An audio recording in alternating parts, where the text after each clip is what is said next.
ಸ್ನೇಹಿತರೆ, ಒಂದು ಭಯಾನಕ ಘಟನೆಯಿಂದ ಒಬ್ಬ ವ್ಯಕ್ತಿ ಸಾಯುವ ಹಂತಕ್ಕೆ ಹೋಗ್ತಾನೆ. ಅವನಿಗೆ ಟ್ರೀಟ್ಮೆಂಟ್ ಕೊಡುವ ಡಾಕ್ಟರ್ ಕೂಡ ಇವನು ಬದುಕಲು ಸಾಧ್ಯವೇ ಇಲ್ಲವೆಂದು ಅಂದುಕೊಳ್ತಾರೆ.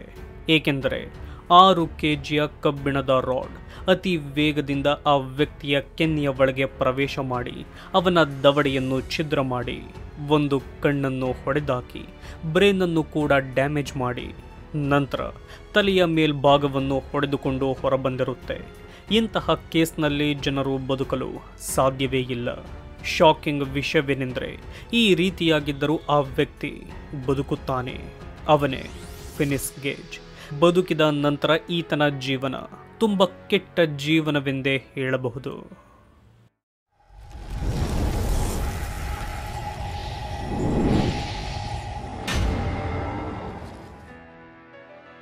ಜುಲೈ 9, 1873ರಲ್ಲಿ ಯುಎಸ್ನ ಗ್ರಾಫ್ಟನ್ ಕೌಂಟಿಯ ನ್ಯೂ ಹ್ಯಾಂಪ್ಶೈರ್ನಲ್ಲಿ ಒಂದು ಮಗು ಹುಟ್ಟುತ್ತೆ.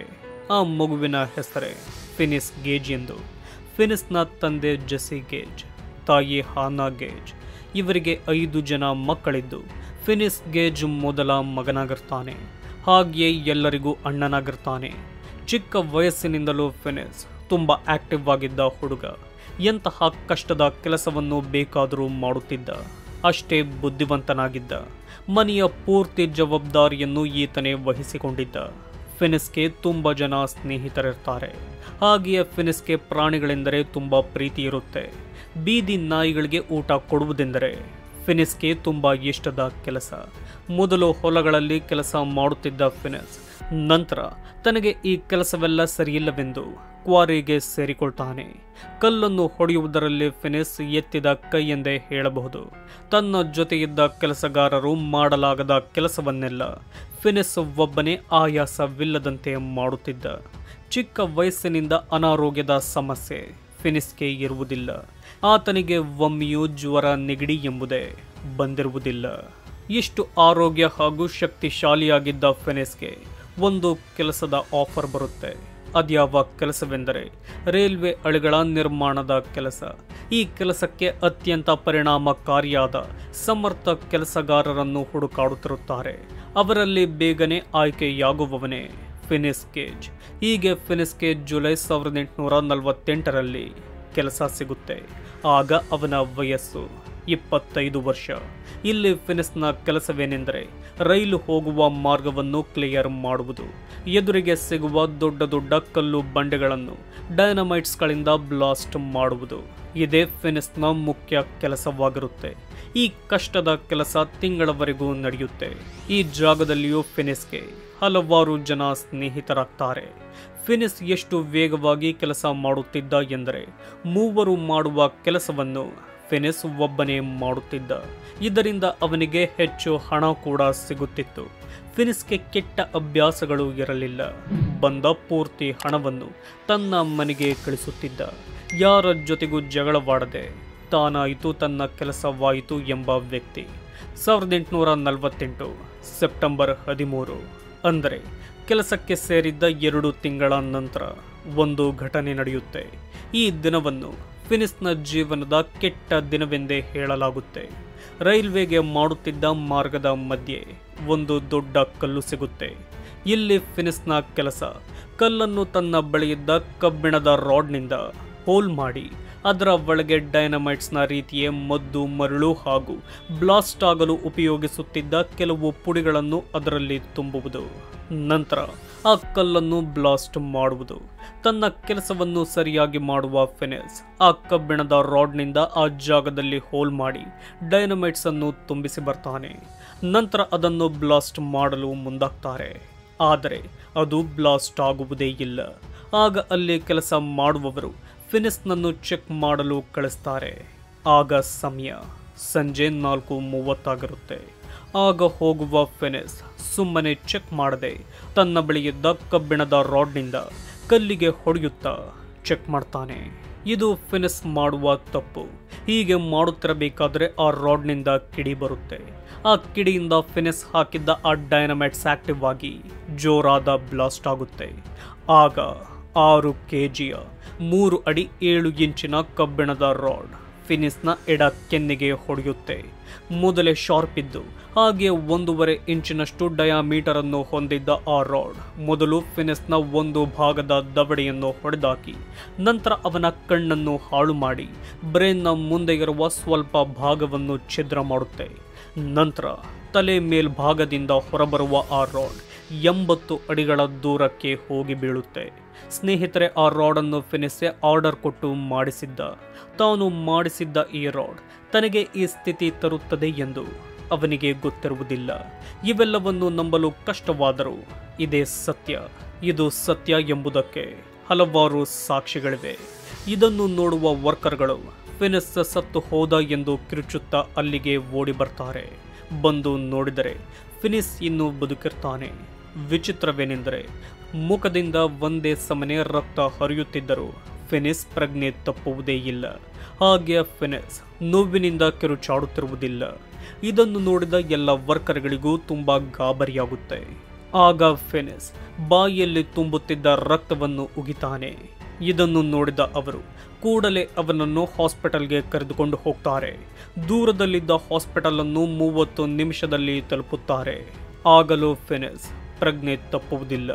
ಆಗ ಅವರು ಫಿನಿಸ್ನನ್ನು ಡಾಕ್ಟರ್ ಹಾರ್ಲೋ ಎನ್ನುವವರು ಇರುವ ಹಾಸ್ಪಿಟಲ್ಗೆ ಕರೆದುಕೊಂಡು ಬಂದು ಆಗ ಬರುವ ಡಾಕ್ಟರ್ ಹಾರ್ಲೋ ಫಿನಿಸ್ಗಾಗಿರುವ ಸ್ಥಿತಿಯನ್ನು ನೋಡಿ ಅವರೇ ಗಾಬರಿಯಾಗ್ತಾರೆ.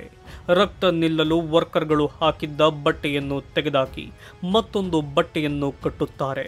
ಫಿನಿಸ್ನನ್ನು ನೋಡಿದ ಅವರಿಗೆ ಮೊದಲು ಯೋಚನೆ ಬರುವುದೇ ಈ ವ್ಯಕ್ತಿ ಹೆಚ್ಚು ಸಮಯ ಬದುಕುವುದಿಲ್ಲವೆಂದು. ಹಾಗೆಯೇ ಹಾರ್ಲೋ ಇಂತಹ ಕೇಸನ್ನು ನೋಡಿಯೇ ಇರುವುದಿಲ್ಲ. ಆಗ ಹಾರ್ಲೋ ಫಿನಿಸ್ನನ್ನು ಮಾತನಾಡಿಸಿದಾಗ ಫಿನಿಸ್ ಕಷ್ಟಪಟ್ಟು ಮಾತನಾಡ್ತಾನೆ. ನಾನು ಬದುಕುತ್ತೇನೆ ಎಂಬ ನಂಬಿಕೆಯಲ್ಲಿಯೇ ಆತ ಇರ್ತಾನೆ.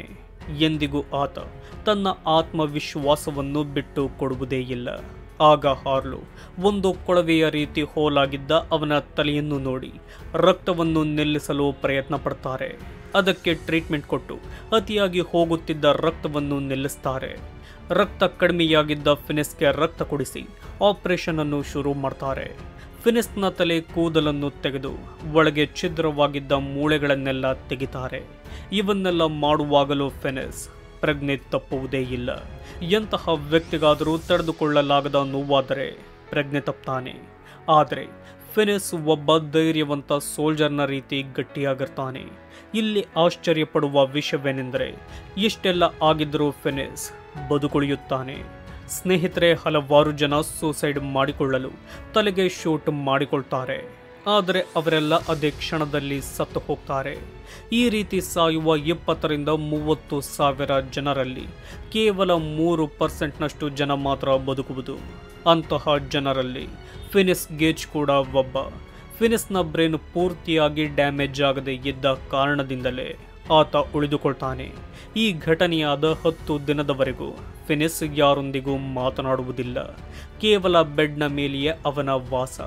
ಒಂದು ದೃಷ್ಟಿಯಿಲ್ಲದ ಫಿನಿಸ್ 10 ದಿನದ ನಂತರ ಮಾತನಾಡಲು ಶುರು ಮಾಡ್ತಾನೆ. ಬೆಡ್ನಿಂದ ಹೊರಬಂದು ನಡೆದಾಡ್ತಾನೆ. 1 ತಿಂಗಳ ಬಳಿಕ ಫಿನಿಸ್ ಪುನಃ ಕೆಲಸಕ್ಕೆ ಹೋಗುತ್ತಾನೆ ಎಂದರೆ ನಾವು ನಂಬಲೇಬೇಕು. ಫಿನಿಸ್ನನ್ನು ನೋಡಿದ ಅವನ ಸ್ನೇಹಿತರೆಲ್ಲ ಅವನನ್ನು ಮಾತನಾಡಿಸಲು ಓಡಿ ಬರ್ತಾರೆ. ಆದರೆ ಫಿನಿಸ್ ಯಾರೊಂದಿಗೂ ಮಾತನಾಡುವುದಿಲ್ಲ. ಫಿನಿಸ್ ಯಾಕೋ ಕೋಪದಲ್ಲಿದ್ದಾನೆ ಎಂದು ಎಲ್ಲರಿಗೂ ಅನ್ನಿಸುತ್ತೆ. ಅವನನ್ನು ತಾವೇ ಮಾತನಾಡಿಸಿಕೊಂಡು ಹೋದರೆ ಫಿನಿಸ್ ಅವರ ಜೊತೆಯೇ ಜಗಳ ಮಾಡುತ್ತಿದ್ದ. ಎಂದಿಗೂ ಕೆಟ್ಟ ಮಾತುಗಳನ್ನು ಆಡದ ಫಿನಿಸ್ ಅತಿ ಕೆಟ್ಟ ಮಾತುಗಳಿಂದಲೇ ಅವರಿಗೆಲ್ಲ ಬೈಯುತ್ತಿದ್ದ. ಆಗ ಅವರೆಲ್ಲ ಅಂದುಕೊಳ್ಳುವುದೇನೆಂದರೆ ಫಿನಿಸ್ಗೆ ತಲೆಗೆ ಏಟಾದ ಕಾರಣದಿಂದಲೇ ಈ ರೀತಿ ಆಡುತ್ತಿದ್ದಾನೆ ಎಂದು. ಆದರೆ ಇದೇ ಸತ್ಯವಾಗಿರುತ್ತೆ. ಸ್ನೇಹಿತರೆ, ಯಾವಾಗ ಫಿನಿಸ್ನ ಬ್ರೈನ್ ಸ್ವಲ್ಪ ಮಟ್ಟಿಗೆ ಡ್ಯಾಮೇಜ್ ಆಯಿತು, ಫಿನಿಸ್ನ ಪರ್ಸನಾಲಿಟಿಯೇ ಚೇಂಜ್ ಆಗಿರುತ್ತೆ. ಆ ಒಳ್ಳೆಯ ವ್ಯಕ್ತಿತ್ವ ಕೆಟ್ಟ ವ್ಯಕ್ತಿತ್ವವಾಗಿ ಬದಲಾಗಿರುತ್ತೆ. ಪ್ರಾಣಿಗಳನ್ನು ಇಷ್ಟಪಡುತ್ತಿದ್ದ ಫಿನಿಸ್ ಆ ಪ್ರಾಣಿಗಳಿಗೇನೆ ಹೊಡೆಯುತ್ತಿರುತ್ತಾನೆ. ತನ್ನ ಈ ವ್ಯಕ್ತಿತ್ವ ಬದಲಾವಣೆಯಿಂದ ಎಷ್ಟೋ ಜನರ ಪ್ರೀತಿ ಸ್ನೇಹವನ್ನು ಫಿನಿಸ್ ಕಳೆದುಕೊಳ್ತಾನೆ. ಯಾವ ಕೆಲಸವನ್ನು ಸರಿಯಾಗಿ ಮಾಡದ ಕಾರಣ ಅವನನ್ನು ಕೆಲಸದಿಂದ ತೆಗೆದಾಕ್ತಾರೆ. ಎಲ್ಲರೂ ಹೇಳುವುದೇನೆಂದರೆ ಇವನು ನಮ್ಮ ಫಿನಿಸ್ ಅಲ್ಲವೆಂದು. ಅಷ್ಟರ ಮಟ್ಟಿಗೆ ಫಿನಿಸ್ ಗೇಜ್ ಬದಲಾಗಿರ್ತಾನೆ. ಕೆಟ್ಟ ಅಭ್ಯಾಸಗಳೇ ಇಲ್ಲದ ಫಿನಿಸ್ ಕುಡಿಯಲು ಶುರು ಮಾಡ್ತಾನೆ. ನ್ಯೂ ಹ್ಯಾಂಪ್ಶೈರ್ನಲ್ಲಿರುವ ಬಾರ್ನಲ್ಲಿಯೇ ಅತಿ ಹೆಚ್ಚು ಸಮಯವನ್ನು ಕಳೆದು ಕುಡಿತದ ಚಟಕ್ಕೆ ಒಳಗಾಗ್ತಾನೆ. ಇದರಿಂದ ಅವನ ಬ್ರೈನ್ಗೆ ಅತಿ ಹೆಚ್ಚು ಪರಿಣಾಮ ಬೀರುತ್ತೆ. ಅನಾರೋಗ್ಯಕ್ಕೆ ಒಳಗಾಗ್ತಾನೆ. ವರ್ಷಗಳ ನಂತರ ಫಿನಿಸ್ಗೆ ಸೀಜರ್ಗಳು ಬರಲು ಶುರುವಾಗುತ್ತೆ. ಒಮ್ಮೆ ಸೀಜರ್ ಬಂದರೆ 5 ನಿಮಿಷಗಳ ಕಾಲ ಇರುತ್ತಿತ್ತು. ಇದೇ ರೀತಿ ದಿನಕ್ಕೆ ಹಲವಾರು ಬಾರಿ ಸೀಜರ್ಗಳು ಬರುತ್ತಲೇ ಇರುತ್ತವೆ. ಆರೋಗ್ಯ ಅತಿಯಾಗಿ ಹದಗೆಟ್ಟ ಕಾರಣ 1860 ಮೇ 21ರಂದು ಕೇವಲ 37 ವರ್ಷಕ್ಕೇನೆ ಫಿನಿಸ್ ಗೇಜ್ ಸತ್ತು ಹೋಗ್ತಾನೆ. ತಲೆಗೆ ಏಟಾಗಿದ್ದರು 12 ವರ್ಷಗಳ ಕಾಲ ಬದುಕಿದ್ದ ಫಿನಿಸ್ನ ಜೀವನ ಕೆಟ್ಟ ಜೀವನವಾಗಿತ್ತೋ ಹೊರತು ಒಳ್ಳೆಯ ಜೀವನ ಆಗಿರಲಿಲ್ಲ. ಫಿನಿಸ್ನ ಮನೆಯವರು ಹೇಳಿರುವ ಮಾತೇನೆಂದರೆ, ಆ ಘಟನೆಯಾದ ದಿನದಲ್ಲಿಯೇ ಫಿನಿಸ್ ಸತ್ತು ಹೋಗಿದ್ದರೆ ಅದೇ ಅವನ ಒಳ್ಳೆಯ ಸಾವಾಗಿರುತ್ತಿತ್ತು. ಆದರೆ ಫಿನಿಸ್ ಬದುಕಿ 12 ವರ್ಷ ಪಟ್ಟ ಕಷ್ಟಗಳು ನಮ್ಮ ಶತ್ರುವಿಗೂ ಬೇಡ ಎಂದು ಹೇಳಿದ್ದಾರೆ. ಫಿನಿಸ್ ಗೇಜ್ನನ್ನು ಸಮಾಧಿ ಮಾಡಿದ 7 ವರ್ಷದ ನಂತರ ಅವನ ಸ್ಕೆಲಿಟನ್ ಅನ್ನು ಪುನಃ ಹೊರ ತೆಗೆಯಲಾಗುತ್ತೆ. ಅವನ ತಲೆ ಬುರುಡೆಯನ್ನು ಮೆಡಿಕಲ್ ಸ್ಟೂಡೆಂಟ್ಗಳಿಗೆ ಉಪಯೋಗವಾಗಲಿ ಎಂದು ಫಿನಿಸ್ನ ಬ್ರದರ್ ಅದನ್ನು ದಾನವಾಗಿ ಕೊಡ್ತಾನೆ. ಸ್ನೇಹಿತರೆ, ಈಗಲೂ ಫಿನಿಸ್ನ ತಲೆಯನ್ನು ನಾವು ಹಾರ್ವರ್ಡ್ ಮೆಡಿಕಲ್ ಸ್ಕೂಲ್ ಆಫ್ ಕ್ಯಾಂಪಸ್ನ ಮ್ಯೂಸಿಯಂನಲ್ಲಿ ನೋಡಬಹುದಾಗಿದೆ. ಆ ಕಬ್ಬಿಣದ ರಾಡನ್ನು ಕೂಡ ಜನರು ನೋಡಲಿ ಎಂದು ಇಡಲಾಗಿದೆ. ಸಂಶೋಧನೆಯಲ್ಲಿ ತಿಳಿದು ಬಂದಿದ್ದೇನೆಂದರೆ, ಏನಾದರೂ ಫಿನಿಸ್ನ ತಲೆಗೆ ಏಟಾಗದೇ ಇದ್ದಿದ್ದರೆ ಆತ 100 ವರ್ಷಗಳಷ್ಟು ಬದುಕುತ್ತಿದ್ದ ಎಂದು. ಹೇಗೆಂದರೆ, ಫಿನಿಸ್ ತನ್ನ ಆರೋಗ್ಯವನ್ನು ಅಷ್ಟು ಚೆನ್ನಾಗಿ ಇಟ್ಟುಕೊಂಡಿದ್ದ. ಸ್ನೇಹಿತರೆ, ಈ ಮಾಹಿತಿ ನಿಮಗಿಷ್ಟವಾಗಿದೆ ಎಂದುಕೊಳ್ತೀನಿ. ಇಷ್ಟವಾಗಿದ್ದಲ್ಲಿ ಈ ವಿಡಿಯೋಗೆ ಲೈಕ್, ಶೇರ್, ಕಮೆಂಟ್ ಮಾಡಿ. ಇದೇ ರೀತಿಯ ವಿಡಿಯೋಗಳಿಗಾಗಿ ನಮ್ಮ ಚಾನಲನ್ನು ಸಬ್ಸ್ಕ್ರೈಬ್ ಮಾಡಿಕೊಳ್ಳಿ. ವಿಡಿಯೋ ನೋಡಿದ್ದಕ್ಕೆ ಧನ್ಯವಾದಗಳು.